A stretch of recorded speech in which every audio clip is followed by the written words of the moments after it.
What's up, everyone? I am Toku Tyler, and today we will be taking a look at the RKF Rider Armor Series Kamen Rider Geo figure, the first in the RKF Rider Armor Series line. Geo himself, obviously.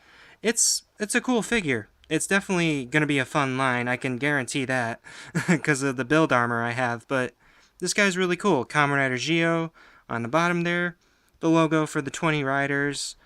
Figure itself shot as Geo. Very cool. I believe that's the figure. Yeah, that is the figure. And that's a shot of Geo from the show. Stuff on the back like the rider kick he can do. It does work with the armor, the rider armors, which is very nice. And, of course, don't eat your toys. On the top here, Rider Armor Series, just to tell you, and then RKF stands for Rider Kicks figure. So there's going to be another line of these, which is the Legend Rider series, which deals with, the Rabbit Tank one, Cross, Grease, actual, evil Cobra form, which is really cool. But this is the, Armor series one, so this is really cool. Let's get into this guy.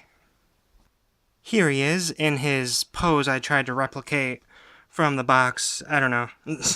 But it's a really cool figure, I think. It's definitely very detailed.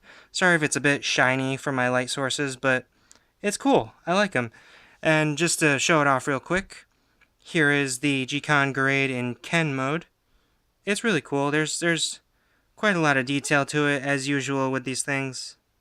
See if we can focus. That's pretty good. I like it. There is no ride watch inside it or anything, but it's hollowed out on the back here, but it's cool.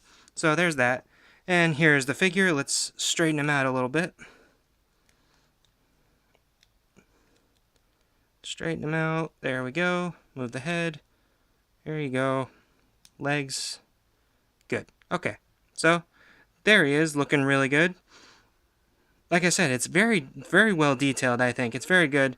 Obviously, not painted on the back, but that's usual for these kinds of figures and stuff. And just the little details like the watches on the kneecaps here and the elbows, I thought was a great touch. And he's got the holders here with ride watches in them. The GQ driver itself painted all silvery. It's probably coming off as white, but trust me, it's a nice bright silver. It's very, very good looking. Very cool. So I will go over articulation with this guy. As I've said in the past, I don't like articulation. But before we get into that, here's this hand he has. He comes with this additional hand just for the left side, just a pointer kind of thing.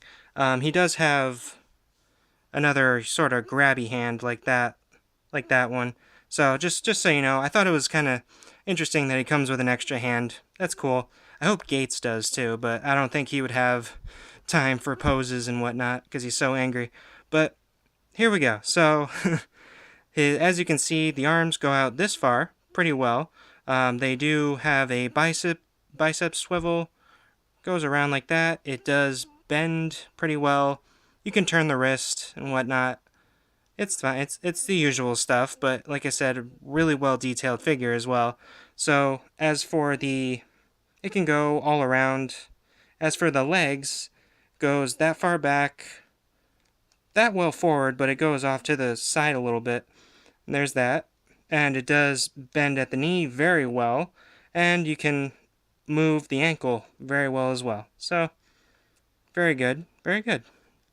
And as an additional touch, which I found very impressive, is he does have like this chest on a ball joint situation, so he can kind of like lean back and come forward.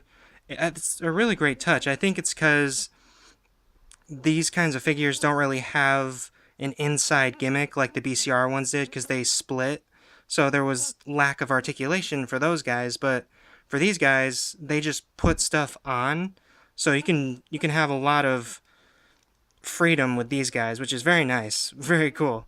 So I just thought that was a nice touch, sort of like a figure art kind of touch, which is nice. So there's that. And real quick, before we get into any more little things about this guy, I'm going to compare him to last year's figure line, the BCR series.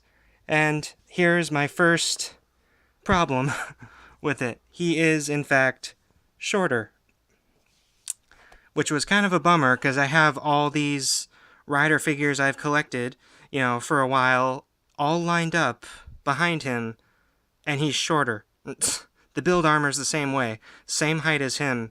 It's a little disappointing, but you're sacrificing size for quality, I think, because this guy's just well articulated, very nice. You can move the head. I forgot to show that. You can move it pretty well. You can move up and down, kind of like tilt it. It's really good. So let me see if I can get him back in his pose.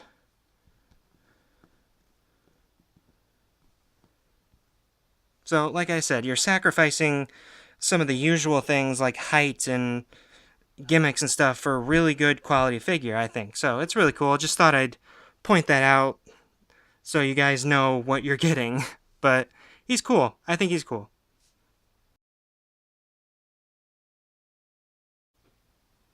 So now on to the rest of the little things about this figure that you can do.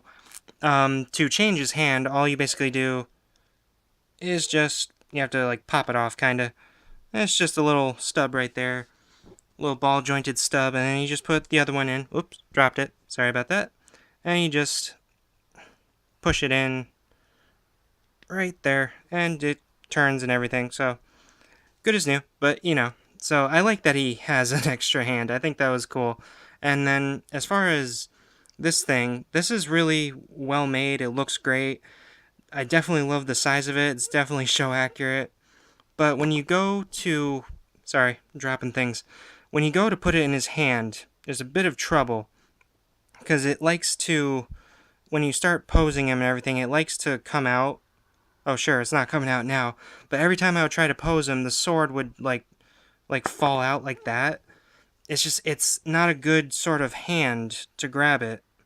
It's okay now, but it's just one little slip and it'll fall out, and I wish there was a better way for him to grab it. I wish he did come with another additional hand just for holding this, but it's fine. If you get it right, he'll hold it forever. But I just thought I'd point out I had a little bit of trouble keeping this sword in his hand. But it looks good. I think it's good. And again, I like the additional hand. So yeah, pretty cool. So yeah, I think that just about does it for this guy's review. It's a pretty good figure, like I said. Definitely well designed, well articulated, I think. I just can't get over the size. I don't know, but it's definitely a good looking figure for sure. Very, very well done, and it really does look good when you put the armor on as well. And you can get a variety of poses out of this guy because of the articulation. So in the end, I'm okay with it, to be honest. It's Geo. He's awesome. The armors look really great. I've gotten pictures of the X8 and Ghost ones, and they look really good. And my Gates figure should be coming sometime this month because it releases sometime after this one, so later on in this month. But this is a really cool figure to have. Sorry about the blurriness there. And I do have the build armor, so that one will be coming after this video, and it'll be great. I'll show you. And it's really good figure in my book. Just really fun, and I didn't know how to feel about the figure line until I saw a Japanese reviewer review this guy. It's so cool the way this goes on and everything, and it does have its issues, but I'll get to that in that video as well. So thank you guys so much for watching this video. Don't forget to like, comment, and subscribe. Hit that bell to be notified of future videos, and I will see you guys in the next one. Goodbye.